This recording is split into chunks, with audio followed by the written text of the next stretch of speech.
जनाब सैयद ज़िया महिउद्दीन होरा नूं ओ आन ते आके राहे नबी विच अपने हरफां दा नजराना पेश करन।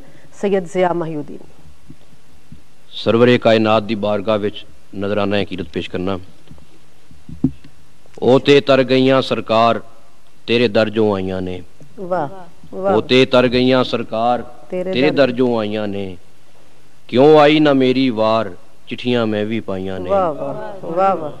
ओ ते तर गईयां सरकार तेरे दर्जों आईयां ने। क्यों आई ना मेरी वार चिट्ठियां मैं भी पाइयां ने। करम कमाओ दर ते बुलाओ खैर फकीर दी झोली पाओ। वाह। करम कमाओ दर ते बुलाओ खैर फकीर दी झोली पाओ। सद लो मैनू भी एक बार आसां मैं भी लाइयां ने। सद लो मैनू भी एक बार आसां मैं भी लाइयां ने।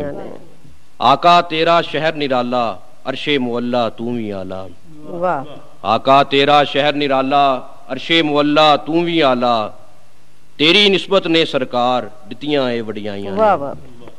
आका तेरा सदका खावां करम करो ते दर ते आवां। आका तेरा सदका खावां करम करो ते दर ते आवां। कर दो मेरा बेड़ा पार कीतियां हाल दुहाइयां ने। और मकता अर्ज़ है कि हिजर तेरा ए हरदम डंगदा होर ज़िया ते कुछ नहीं मंगदा। हिजर तेरा ए हरदम डंगदा होर ज़िया ते कुछ नहीं मंगदा।